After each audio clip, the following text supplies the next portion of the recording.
Hello friend, स्वागत है आपका अपने यूट्यूब चैनल जी के वर्ल्ड 01 में।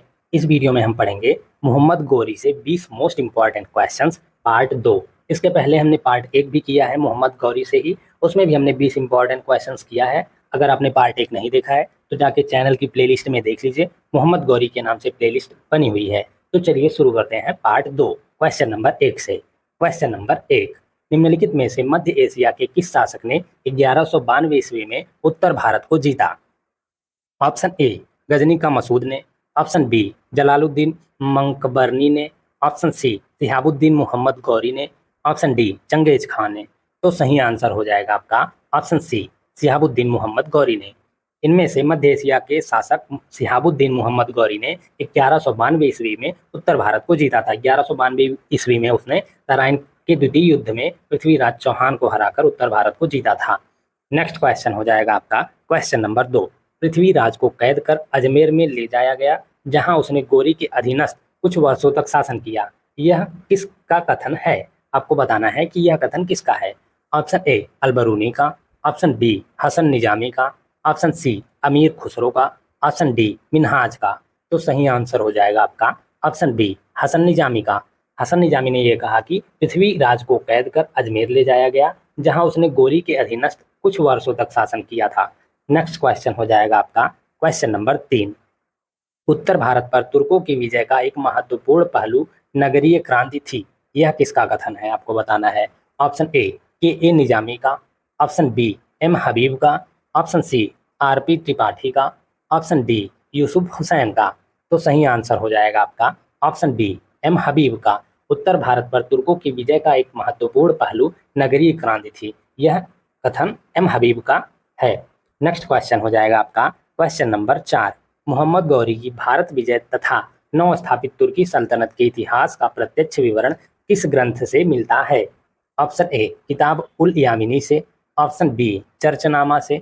ऑप्शन सी, तबाकत ए नासिरी से। ऑप्शन डी, तारीख उल हिंद से। तो सही आंसर हो जाएगा आपका ऑप्शन सी, तबाकत ए नासिरी से। मोहम्मद गौरी की भारत विजय तथा नव स्थापित तुर्की सल्तनत के इतिहास का प्रत्यक्ष विवरण वो तबाकत ए नासिरी में मिलता है। नेक्स्ट क्वेश्चन हो जाएगा आपका क्वेश्चन नंबर 5। तबाकत ए नासिरी के लेखक निम्न में से कौन है? Option A, Masood Ahmad. Option B, Juhak. Option C, Minhaj us Siraj. Option D, कुतबी। तो सही आंसर हो जाएगा आपका ऑप्शन सी, मिनहाज उस सिराज। तबाकत ए नासिरी के लेखक मिनहाज उस सिराज हैं। नेक्स्ट क्वेश्चन हो जाएगा आपका क्वेश्चन नंबर 6। पृथ्वीराज चौहान के विरुद्ध मोहम्मद गौरी के आक्रमण के समय कन्नौज पर निम्नलिखित में से किस वंश का शासन था? ऑप्शन ए, प्रतिहार वंश का। ऑप्शन बी, चंदेल वंश का। ऑप्शन सी, पाल वंश का। ऑप्शन डी, गढ़वाल वंश का। तो सही आंसर हो जाएगा आपका ऑप्शन डी, गढ़वाल वंश का। पृथ्वीराज चौहान के विरुद्ध मोहम्मद गौरी के आक्रमण के समय कन्नौज पर गढ़वाल वंश का शासन था। नेक्स्ट क्वेश्चन हो जाएगा आपका क्वेश्चन नंबर 7। पृथ्वीराज चौहान के विरुद्ध मोहम्मद गौरी के आक्रमण के समय कन्नौज पर गढ़वाल वंश के किस शासक का शासन था? ऑप्शन ए, चंद्रदेव का। ऑप्शन बी, गोविंद चंद्र का। ऑप्शन सी, मदन चंद्र का। ऑप्शन डी, जयचंद का। तो सही आंसर हो जाएगा आपका ऑप्शन डी, जयचंद का। पृथ्वीराज चौहान के विरुद्ध मोहम्मद गौरी के आक्रमण के समय कन्नौज पर गढ़वाल वंश के शासक जयचंद का शासन था। नेक्स्ट क्वेश्चन हो जाएगा आपका क्वेश्चन नंबर 8। यमुना के तट पर इटावा के पास चंदावर का युद्ध किन के बीच हुआ था? आपको बताना है किसके किसके बीच हुआ था। ऑप्शन ए, जयचंद एवं सिहाबुद्दीन मोहम्मद गौरी के मध्य।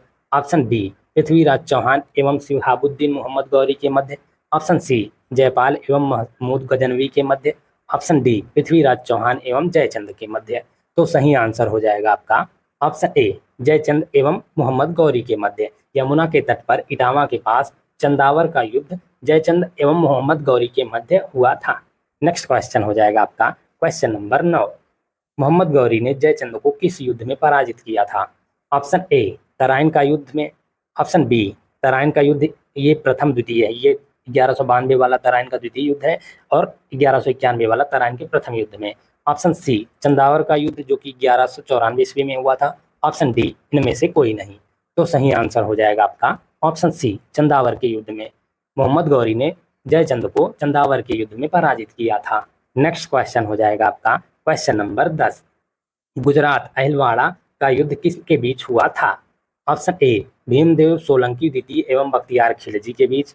ऑप्शन बी पृथ्वीराज चौहान एवं कुतुबुद्दीन ऐबक के बीच।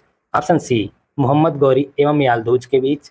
ऑप्शन डी भीमदेव सोलंकी द्वितीय एवं कुतुबुद्दीन ऐबक के बीच। तो सही आंसर हो जाएगा आपका ऑप्शन डी भीमदेव सोलंकी द्वितीय एवं कुतुबुद्दीन ऐबक के बीच। गुजरात अहिलवाड़ा का युद्ध भीमदेव सोलंकी द्वितीय एवं कुतुबुद्दीन ऐबक के बीच हुआ था। अगर यहाँ भीमदेव सोलंकी द्वितीय और मोहम्मद गौरी देता तो भी सही आंसर हो जाता आपका, क्योंकि कुतुबुद्दीन ऐबक जो था वो मोहम्मद गौरी का गुलाम था। तो चाहे कुतुबुद्दीन ऐबक दे, अगर कुतुबुद्दीन ऐबक नहीं दिया है तो मोहम्मद गौरी देगा। चाहे कुतुबुद्दीन ऐबक चाहे मोहम्मद गौरी, दोनों आपका सही आंसर होगा। नेक्स्ट क्वेश्चन हो जाएगा आपका क्वेश्चन नंबर 11।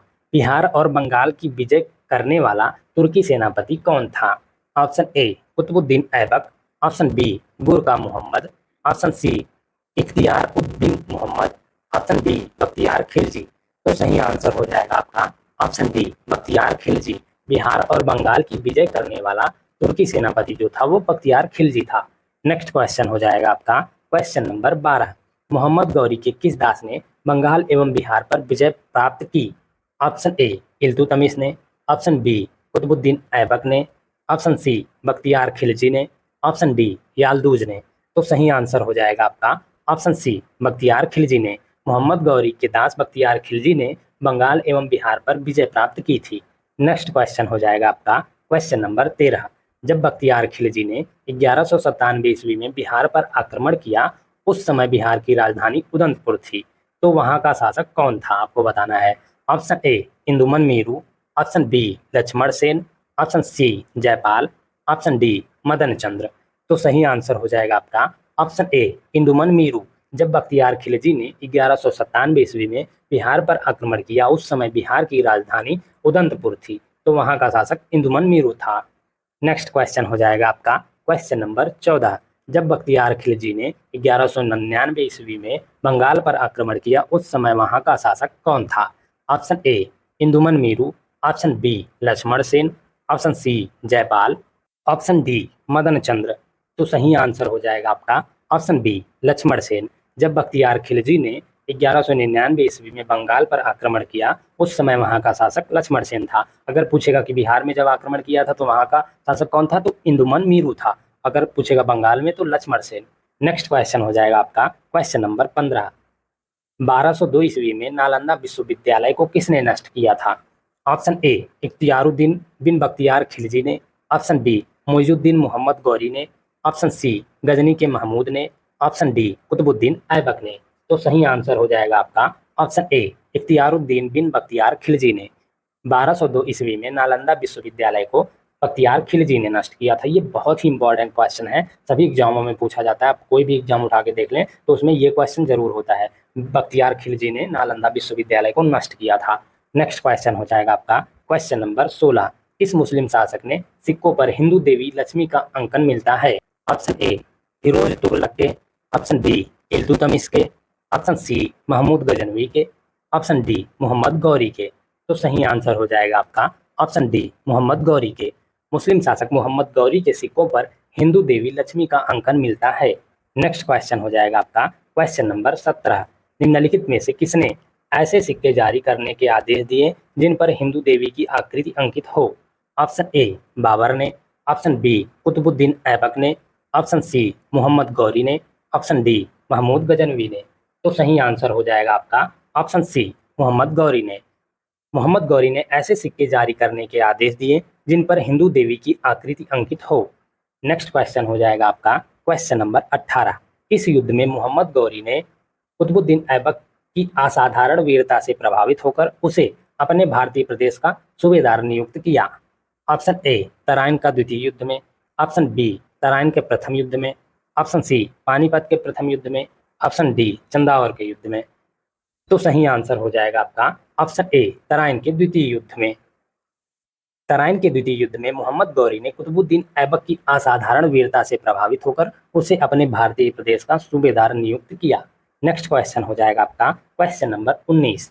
मोहम्मद गौरी विजित प्रदेशों की देखभाल के लिए निम्नलिखित में से किस विश्वसनीय जनरल को छोड़ गया था? ऑप्शन ए नसीरुद्दीन को। ऑप्शन बी इल्तुतमिश को। ऑप्शन सी कुतुबुद्दीन ऐबक को, ऑप्शन डी मलिक काफूर को। तो सही आंसर हो जाएगा आपका ऑप्शन सी कुतुबुद्दीन ऐबक को। मोहम्मद गौरी विजित प्रदेशों की देखभाल के लिए कुतुबुद्दीन ऐबक को छोड़ गया था। नेक्स्ट क्वेश्चन हो जाएगा आपका क्वेश्चन नंबर 20। भारत में मोहम्मद गौरी ने किसको प्रथम अक्ता प्रदान किया था? ऑप्शन ए कुतुबुद्दीन ऐबक को, ऑप्शन बी ताजुद्दीन यालदौज को, ऑप्शन सी शमसुद्दीन इल्तुतमिश को, ऑप्शन डी नसीरुद्दीन कुबाचा को। तो सही आंसर हो जाएगा आपका ऑप्शन ए कुतुबुद्दीन ऐबक को। भारत में मोहम्मद गौरी ने कुतुबुद्दीन ऐबक को प्रथम अक्ता प्रदान किया था। नेक्स्ट क्वेश्चन हो जाएगा आपका क्वेश्चन नंबर 21। मुस्लिम आक्रमणकारियों के विरुद्ध हिंदू शासकों के पतन का मुख्य कारण था? ऑप्शन ए धार्मिक संघर्ष, ऑप्शन बी जाति व्यवस्था के दोष, ऑप्शन सी राजनीतिक एकता का अभाव, ऑप्शन डी सेना की दुर्बलता। तो सही आंसर हो जाएगा आपका ऑप्शन सी राजनीतिक एकता का अभाव। मुस्लिम आक्रमणकारियों के विरुद्ध हिंदू शासकों के पतन का मुख्य कारण राजनीतिक एकता का अभाव था। नेक्स्ट क्वेश्चन हो जाएगा आपका क्वेश्चन नंबर 22। मोहम्मद गौरी ने पेशावर कब जीता? ऑप्शन ए 1195 ईस्वी में, ऑप्शन बी 1197 ईस्वी में, ऑप्शन सी 1179 ईस्वी में, ऑप्शन डी 1175 ईस्वी में। तो सही आंसर हो जाएगा आपका ऑप्शन सी 1179 ईस्वी में। मोहम्मद गौरी ने 1179 ईस्वी में पेशावर को जीता था। 1178 ईस्वी में उसने राजपूताना रेगिस्तान में मार्च करके गुजरात में प्रवेश करने का प्रयास किया। 1179 ईस्वी तक मुइजुद्दीन मोहम्मद ने पेशावर, लाहौर और सियालकोट पर विजय प्राप्त कर ली थी और दिल्ली एवं गंगा के दोआब की ओर बढ़ने के लिए तैयार था। नेक्स्ट क्वेश्चन हो जाएगा आपका क्वेश्चन नंबर 23। मोहम्मद गौरी ने अपना सैनिक मुख्यालय कहाँ पर स्थापित करवाया था? ऑप्शन ए उदंतपुर में, ऑप्शन बी इंद्रप्रस्थ में, ऑप्शन सी अहिलवाड़ा में, ऑप्शन डी अहिच्छत्र में। तो सही आंसर हो जाएगा आपका ऑप्शन बी इंद्रप्रस्थ में। मोहम्मद गौरी ने अपना सैनिक मुख्यालय इंद्रप्रस्थ में स्थापित करवाया था। नेक्स्ट क्वेश्चन हो जाएगा आपका क्वेश्चन नंबर 24। मोहम्मद गौरी का अंतिम आक्रमण किसके विरुद्ध था? ऑप्शन ए पंजाब के खोखर के विरुद्ध, ऑप्शन बी कन्नौज का गढ़वाल के विरुद्ध, ऑप्शन सी गुजरात का सोलंकी के विरुद्ध, ऑप्शन डी अजमेर के चौहान के विरुद्ध। तो सही आंसर हो जाएगा आपका ऑप्शन ए पंजाब के खोखर के विरुद्ध। मोहम्मद गौरी का अंतिम आक्रमण पंजाब के खोखर जाति के विरुद्ध था। नेक्स्ट क्वेश्चन हो जाएगा आपका क्वेश्चन नंबर 25। निम्नलिखित में से किसने दिल्ली की सल्तनत पर राज नहीं किया था? इनमें से आपको बताना है किस वंश ने दिल्ली की सल्तनत पर राज नहीं किया था। ऑप्शन ए गुलाम वंश ने, ऑप्शन बी सैयद वंश ने, ऑप्शन सी खिलजी वंश ने, ऑप्शन डी गौरी वंश ने। तो सही आंसर हो जाएगा आपका ऑप्शन डी गौरी वंश ने। गौरी वंश ने दिल्ली की सल्तनत पर राज नहीं किया था। दिल्ली सल्तनत की शुरुआत मोहम्मद गौरी के बाद जब कुतुबुद्दीन ऐबक आया था तब हुई थी। मोहम्मद गौरी ने अपना सारा राजकाज जो कुतुबुद्दीन ऐबक को दे दिया था, तो वहाँ से गुलाम वंश की स्थापना हुई। उसके बाद ही सारे दिल्ली सल्तनत की शुरुआत हुई थी। ये गौरी वंश आपका सही आंसर होगा। नेक्स्ट क्वेश्चन हो जाएगा आपका क्वेश्चन नंबर 26। मोहम्मद गौरी की हत्या की? Option A Khokhar, option B Hazara, option C Yurtwal, option D Baluchi. तो सही आंसर हो जाएगा आपका ऑप्शन ए खोखर। पंजाब के खोखर जाति के विरुद्ध उसका अंतिम आक्रमण था। खोखर जाति के लोगों ने मोहम्मद गौरी की हत्या की थी। नेक्स्ट क्वेश्चन हो जाएगा आपका क्वेश्चन नंबर 27। मोहम्मद गौरी की हत्या 15 मार्च 1206 ईस्वी को सिया विद्रोहियों और हिंदू खोखरों के द्वारा किया गया था, जिसे डॉट डॉट डॉट में दफनाया गया। आपको बताना है कि मोहम्मद गौरी को कहाँ दफनाया गया था। ऑप्शन ए लाहौर में, ऑप्शन बी गजनी में, ऑप्शन सी पेशावर में, ऑप्शन डी पंजाब में। तो सही आंसर हो जाएगा आपका ऑप्शन बी गजनी में। मोहम्मद गौरी की हत्या 15 मार्च 1206 ईस्वी को सिया के विद्रोहियों और हिंदू खोखर के द्वारा किया गया, जिसे गजनी में दफनाया गया था। Thank you guys for watching. इस वीडियो में हमने मोहम्मद गौरी से 20 most important questions part 2 cover कर लिया है। इसके पहले हमने पार्ट 1 भी किया है, उसमें भी हमने 20 इंपॉर्टेंट क्वेश्चन किया था। इसमें 7 क्वेश्चन एक्स्ट्रा हो गए, हमने इंपॉर्टेंट थे कुछ क्वेश्चन तो बढ़ा लिए, नेक्स्ट पार्ट नहीं बनाया। अगर और भी इंपॉर्टेंट क्वेश्चन मिलते हैं तो हम पार्ट 3 में उसे कवर करेंगे। अगर आपने पार्ट 1 नहीं देखा है तो जाके चैनल की प्लेलिस्ट बनी हुई है मोहम्मद गौरी के नाम से, आप देख लीजिए। इसके नेक्स्ट पार्ट में हम गुलाम वंश से स्टार्ट करेंगे, तो वीडियो में कंटिन्यूअस बने रहिएगा। And thank you for watching.